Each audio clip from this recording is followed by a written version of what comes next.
Hi everyone, Alex here.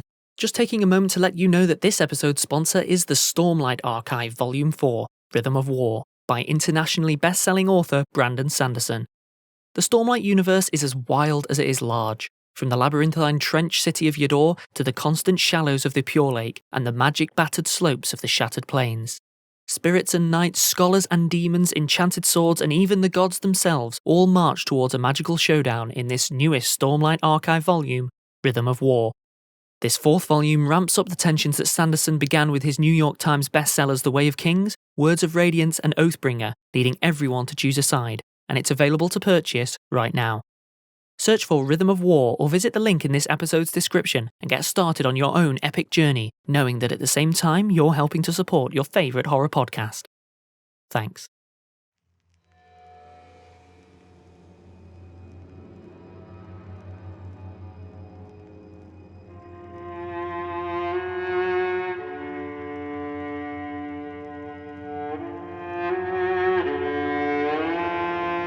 Rusty Quill presents The Magnus Archives.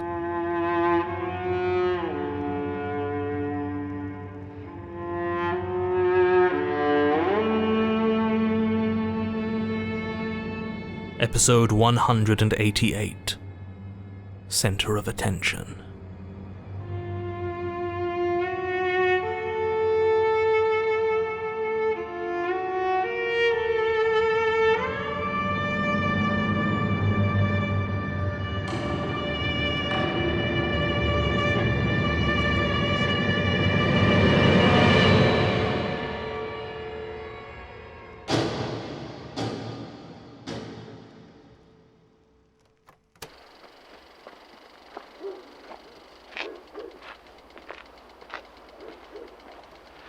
How much longer? Feels like we've been walking through suburbs forever. Well, quite. Ah, right, okay. Literal suburban hellscape then. Yes. Endless cookie-cutter housing, impersonal, alienating. A common expression of the lonely even before the world went to hell. I guess? Seems a bit, I don't know, a bit tame compared to some of the other stuff though. I mean, not to be, that isn't exactly a surprise, is it? That the lonely seems comfortable to you? Guess not. But if you think there's a lack of violence or suffering, then I'm afraid you're mistaken. There's plenty, it's just hidden. Trapped behind identical doors and down silent streets of unknown neighbours. The suffering here is deep. And it's private. Okay, yeah, I get it. So, I guess we're looking for an empty house? Somewhere to unburden yourself? Actually, no. Helen, the distortion, turns out that was a lot of fear for the eye, and, You're still full? I suppose that's one way to put it.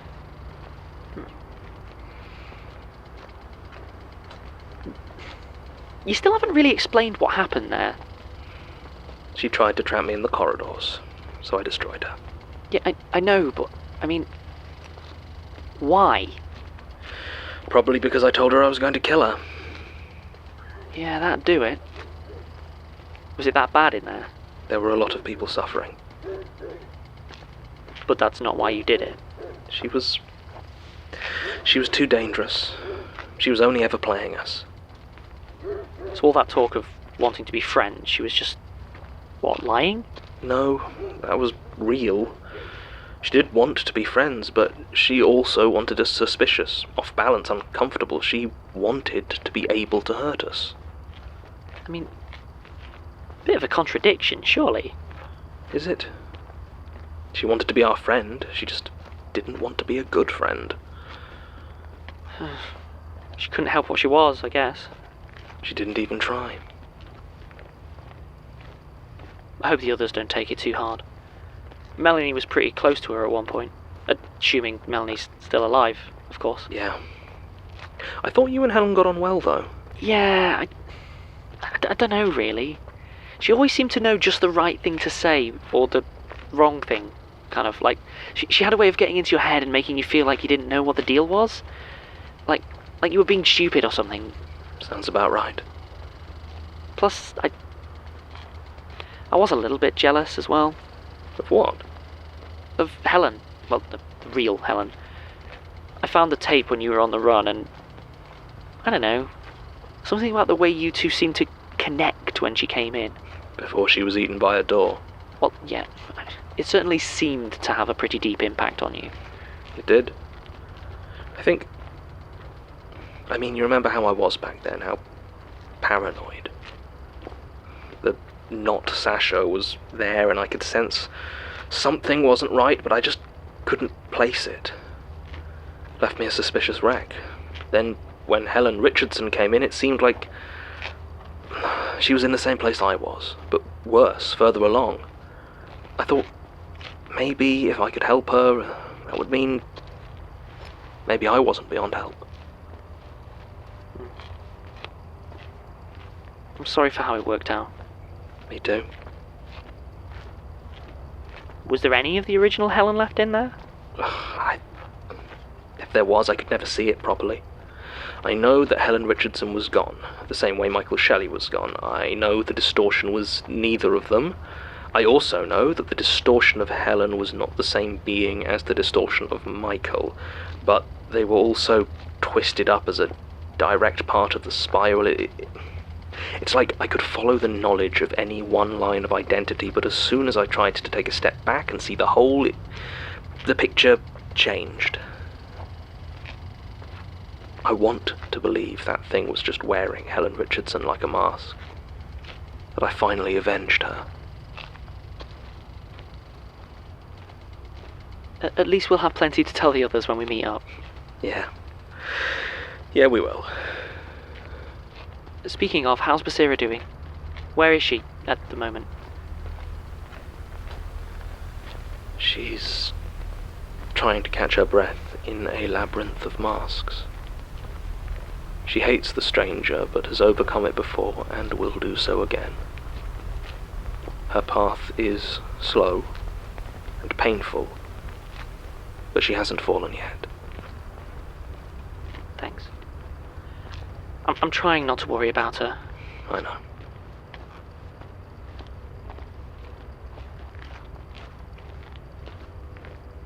Oh, hold on. What? We're about to enter London proper. We should take a moment. What's it like? It's the seat of the Eye. The other powers have small enclaves within it, but it's going to be a lot. Okay. A lot of what?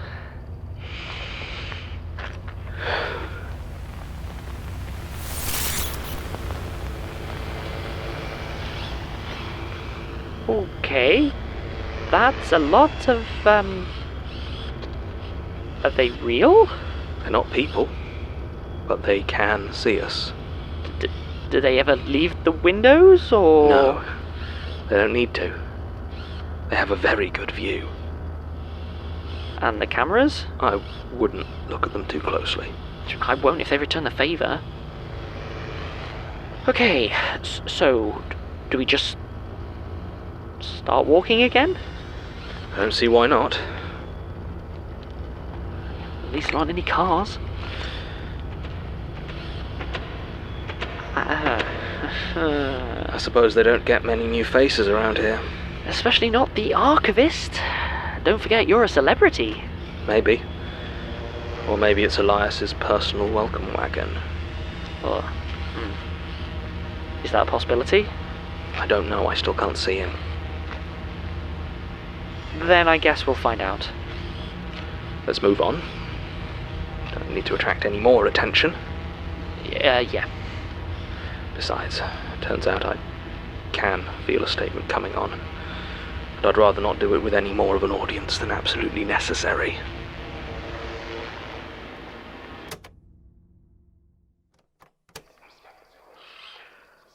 All right. You want to show so badly? Fine.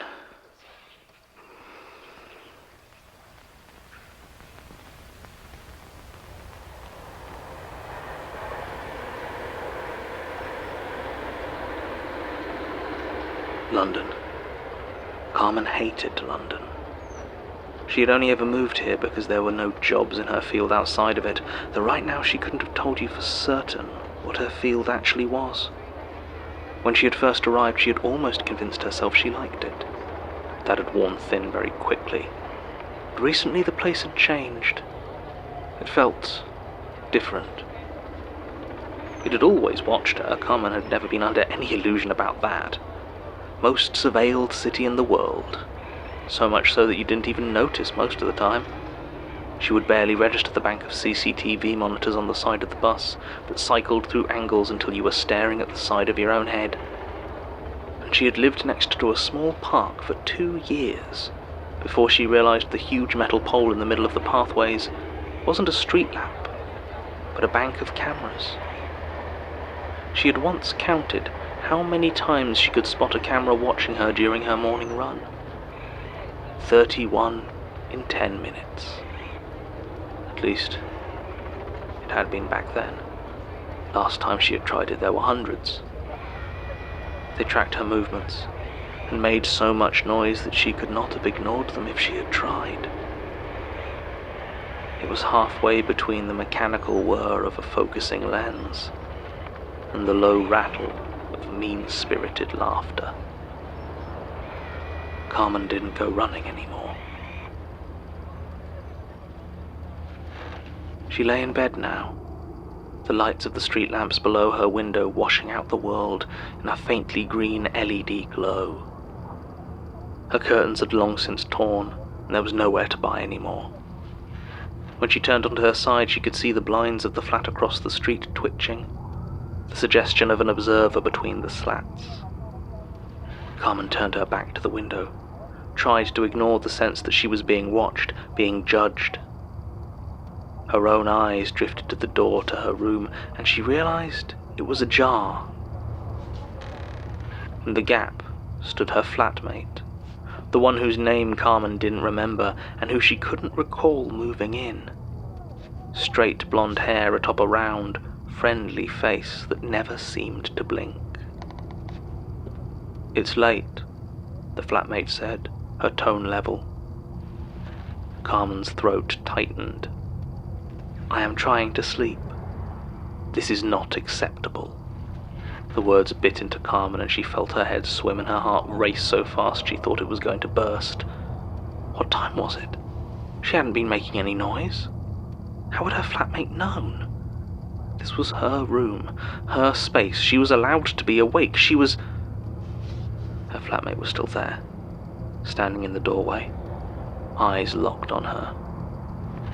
Carmen was shaking all over, trying to keep her teeth from chattering, from making more noise that might further disturb this presence in her room.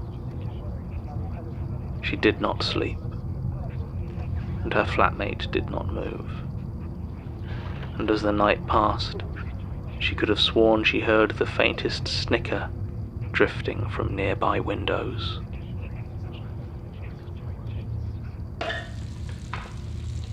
The sun came up gradually, bathing everything in the harshest of lights. Every pavement crack revealed, every broken window or poorly painted facade laid bare for all to see. Carmen stared at her face in the mirror, the glow of morning reflecting back the bruised and puffy bags under her eyelids, the wrinkles that seemed to deepen every day, how many days now, and the pale weariness that almost leaked from her skin. She tried to force a smile, but her reflection just stared at her, well aware that it was false. Behind her, she saw the face of her flatmate, that same expression that dropped a hot coal of anxiety into her stomach. "I am waiting for the bathroom," the flatmate said. "This is not acceptable." Bile rose from Carmen's throat for just a second as the flatmate took a step closer, watching her every move, examining her for imperfections, for failures. And there were so many. Carmen pushed past her out of the bathroom and ran back to her room, where she tried to find clothes for the day. But everything in her wardrobe was fit only to draw attention to her. She so desperately wanted to simply disappear. just for a moment.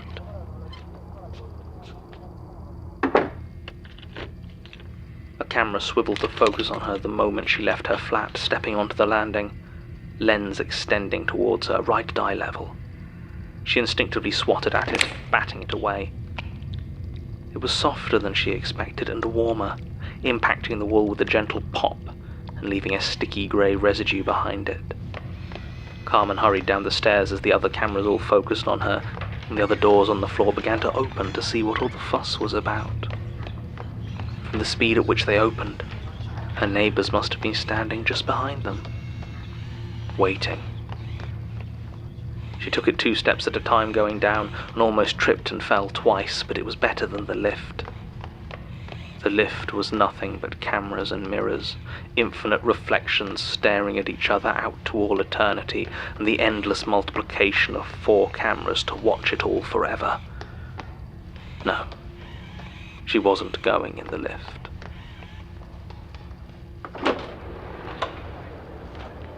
At last she was in the street, the air of the city close, dry and tinged with that gritty texture that always made her afraid she was going to have an asthma attack. Did she have one recently? There were memories, flashes of lying on the ground, desperate for someone, anyone to help. But they had just watched silently. Some had taken videos. But she was here now. She couldn't afford to have another attack today. She had somewhere very important to be. The street outside was not crowded, which gave Carmen the briefest moment of hope. Perhaps she could make her journey in relative peace. But then the camera orb on a nearby pole swiveled to focus on her, and just like that, every single person turned towards her as one. Her stomach dropped as one by one their faces lit up, taking on that unmistakable hue of anticipation, of recognition. Carmen could remember none of these people, but there was no ignoring the fact that they definitely knew her, and more than that, she was important to them. "Oh my God," the young man said as she tried to walk past him. "It's you." He waited for a response, but Carmen had nothing to say, and as her feet locked in place, her mind could do nothing but recite at her a litany of her inadequacies, her failures, her regrets. What did he want from her? His smile turned into a sneer. "I should have known," he spat. "What a disappointment." Carmen tried to walk faster, ignoring the middle-aged woman who looked her up and down, not bothering to hide the judgment in her gaze. All she had to say was, "Oh." The little girl implored for Carmen to play with her, huge eyes pleading, but she didn't have time. "You're just like everyone said you were," the little girl screamed as Carmen tried to walk away. "No wonder Simone left you." "Shut up, shut up, shut up. There's no way the child could have known that. Did someone see? Of course they did, of course they were always watching, judging, knowing all her business, and there was nothing she could do to stop it. To keep them from being disappointed, to not hurt them. She just screwed up. And they all just watched her fall."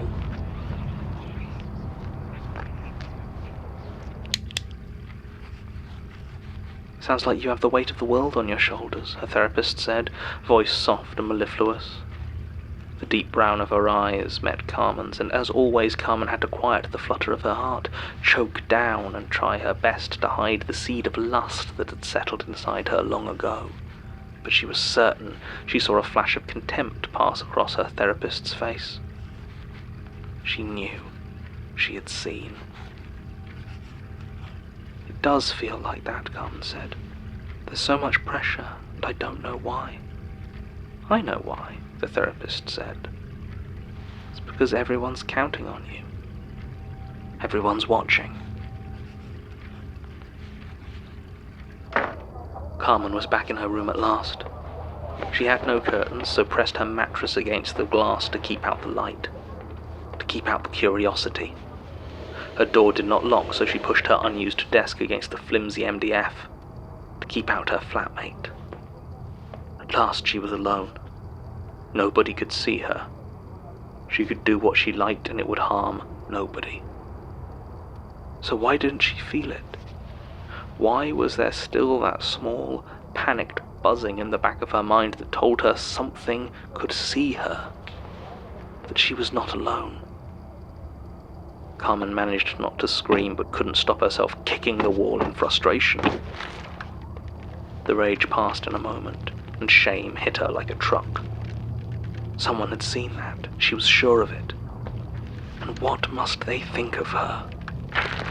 On the section of wall she had kicked, a big chunk of plaster crumbled to the floor, revealing the brick behind. Carmen's brow wrinkled, first in confusion, then in horror. Set into those bricks behind the plaster was an eye. It was larger than a human eye and flatter, almost the size of her head. And it pulsed gently. The pupil was locked on her. And all at once Carmen understood how deep it went. That they were in everything, lurking in the very fabric of the world she lived in, always keeping watch on her. It was not in rage, but in cold fury that Carmen moved the desk and marched down to the kitchen, ignoring her flatmate's recriminations of her actions being unacceptable. She picked up a chef's knife and returned to her room, shutting the door behind her once again. She looked at the eye, and the eye looked back. Carmen's arm shot out, thrusting the tip of the blade right into the pupil. But it did not cut anything, for there was nothing but empty blackness. Carmen's knife, then her hand, then her forearm passed into the void of that pupil, her skin bristling with the cold. And then the iris closed around her arm, the thin flesh of the tightening muscle clenching with astonishing strength as it held her in place. Then, inch by inch by inch, it began to pull her in. She tried to scream, but her flatmate simply shushed her. Her terror was pointed and crimson, and tomorrow she will wake up hating London and worrying about how many cameras there are.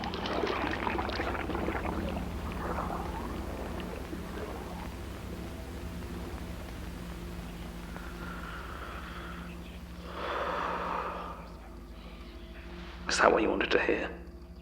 Why you're all staring at me like that? You wanted a story? Or maybe I am your chosen one and you're just waiting for your orders. I'm special to the thing upstairs, so that makes me special to all of you as well, right? Well, let's see if I'm worthy of your attention.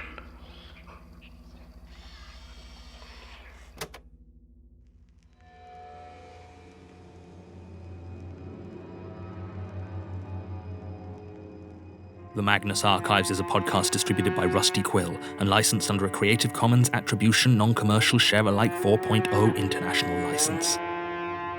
Today's episode was written by Jonathan Sims, produced by Lowri and Davies, and directed by Alexander J. Newall. It featured Jonathan Sims as the Archivist and Alexander J. Newall as Martin Blackwood. To subscribe, buy merchandise, or join our Patreon, visit rustyquill.com. Rate and review us online, tweet us at The Rusty Quill, visit us on Facebook, or email us via mail@rustyquill.com. Join our community on the Discord via the website or on Reddit at r/The Magnus Archives. Thanks for listening.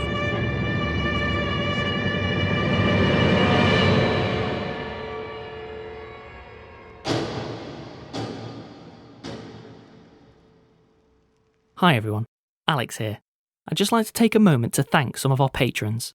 Casey McLean, Incorrigible Worksop, Sam Lewick, Delta Psi, Tired Naiad, Yale Zombie, Elizabeth Almasy, Angelica Agbayani, David Niemchuk, Harmony Kaufman, Lane Woodward, Jack, N, Raleigh, Michelle Scarcella, Conanro, Diego Henriquez, Erica, Julie Fricker, App the Magician, Zacharias Buchanan, Catherine Sullivan, Lyjun, Jordan Patton, Sophia Stasevic, Dominic Moff Jedoitis, Liz McCander, Juliana Schedzer, Jojoita, 104 Tarsiers, Jara 257, Kendall, Kiwi Sheep, Renata, Devin Taylor, Emily Tucker, I Should Be Asleep, Melikin, Kaylee Bales, Vincent and Amelia, Emma Baker, Emily, Here's How Web Martin Can Still Win, The Fool, Liv Stormborn, Nicole, just kidding, Marika Rainey, Emily Diaz, Ava Willard, Annabelle Latt. Thank you all. We really appreciate your support. If you'd like to join them, go to www.patreon.com/Rusty Quill and take a look at our rewards.